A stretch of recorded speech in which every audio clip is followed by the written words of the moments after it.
اب دو مسئلے میں یہاں حل کر دوں. جو لوگ کہتے ہیں حضور کو علم غیب نہیں تھا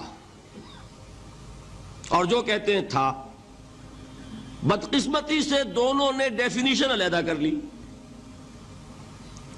جو ڈیفینیشن نفی کرنے والوں نے کی ہے اس کی وجہ سے، اس کے اعتبار سے واقعتاً نہیں تھا. انہوں نے ڈیفینیشن یہ کی ہے، تعریف یہ کی ہے، وہ علم جو خود حاصل ہو جائے، اللہ کا عطا کردہ علم جو ہے وہ کہتے ہیں وہ غیب نہیں ہے. تو وہ بھی مانتے ہیں کہ ہر علم جو حضور کو حاصل ہے وہ اللہ کا عطا کردہ. میں سائی والی میں یہ سارے مرحلے میں نے طے کیے نا اپنے زمانہ طالب علمی میں. مولانا منظور احمد شاہ صاحب ہیں سائی وال میں ایک، میں ان کے پاس حاضر ہوا. میں نے کہا جی یہ مسئلہ کیا ہے علم غیب کا، مجھے ذرا سمجھائیں. انہوں نے ایک کتاب اپنی نکالی کہ دیکھیے صاحب، ہم حضور کے علم کے بارے میں یہ باتیں مانتے ہیں. حضور کا علم حادث ہے، قدیم نہیں ہے.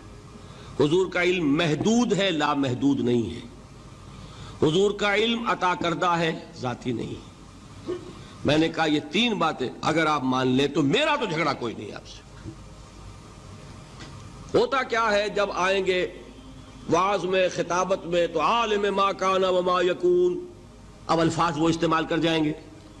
ایک واعظ ہے، عام مقرر ہے، واہ واہ ہوتی ہی نہیں، نعرے لگتے ہی نہیں، محفل میں گرمی آتی نہیں جب تک کہ ایسے مبالغے نہ کریں. لیکن وہ چیز لکھی ہوئی ان کے ہاں ہے کہ حضور کا علم حادث ہے، قدیم نہیں ہے. حضور کا علم محدود ہے، لا محدود نہیں ہے. حضور کا علم عطائی ہے، ذاتی نہیں ہے.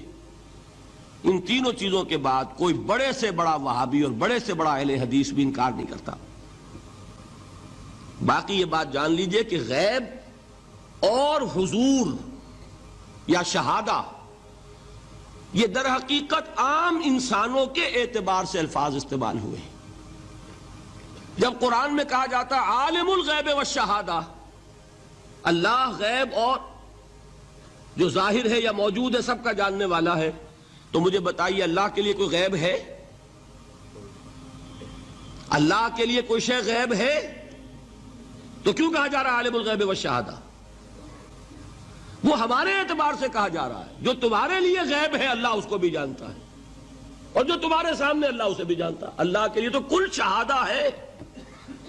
کسی شے کا لا یعزب عنہ مثقال ذرۃ فی السماوات والارض، آسمانوں اور زمین کا ایک ذرہ بھی اس سے غائب نہیں ہوتا. غیب کا وجود کیا اللہ کے لیے؟ تو یہ الفاظ مستعمل ہیں ریلیٹو ہمارے اعتبار سے، اور ہمارے اعتبار سے جو شے غیب ہے اس میں سے ایک حصہ اللہ دیتا ہے نبی کو، تبھی تو نبی بنا. فرشتے کو دیکھا، فرشتہ ہمارے لیے غیب ہے. جنت دکھائی کہ نہیں دکھائی، ہمارے لیے غیب ہے کہ نہیں ہے. دوزخ کا مشاہدہ کرایا کہ نہیں کرایا، ہمارے لیے وہ غیب ہے کہ نہیں ہے. جو چیزیں ہمارے لیے غیب ہیں انہی کے پردے اللہ کچھ اٹھاتا ہے، کل غیب نہیں. کل غیب کا علم ہو جائے گا تو وہ شرک ہو جائے گا.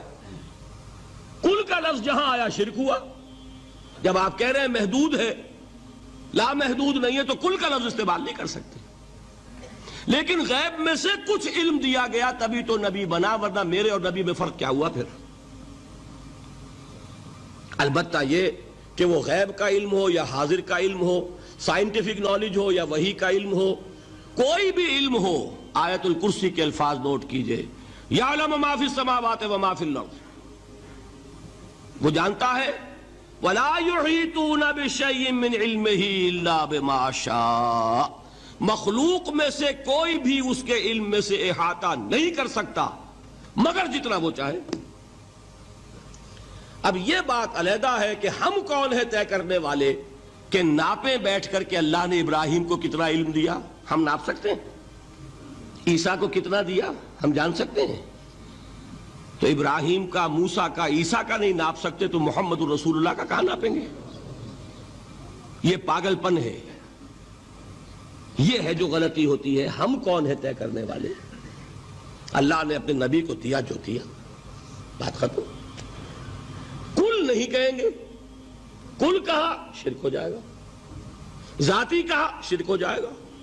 عطائی ہے، جو دیا اللہ نے دیا، اور کل نہیں دیا، جتنا چاہا دیا.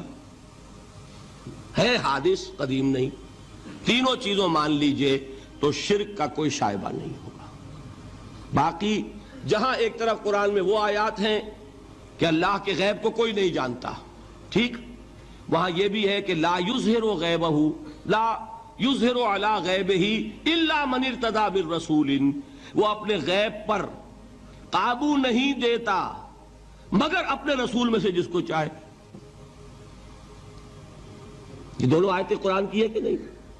اسی لیے در حقیقت جو غیب کی نفی کرتے ہیں حضور سے، وہ کہتے ہیں کہ از خود معلوم ہونے والی شے غیب ہے.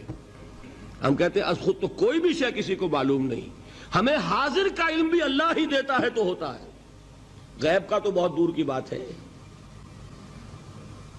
یہ مسئلے بڑے سیدھے ہیں، خام خواہ ہم نے پیچیدہ بنایا ہوا ہے. خدا کے لیے ان مسئلوں کو سلجھائیے اور جوڑیے، کاٹنے کی بجائے جوڑنے کی فکر کیجیے کہ بھائی یہ اپنی اپنی جگہ پر علیحدہ علیحدہ تم نے تعریفیں کر رکھی ہیں اس لیے جھگڑ رہے ہو، ورنہ دونوں باتیں صحیح ہیں.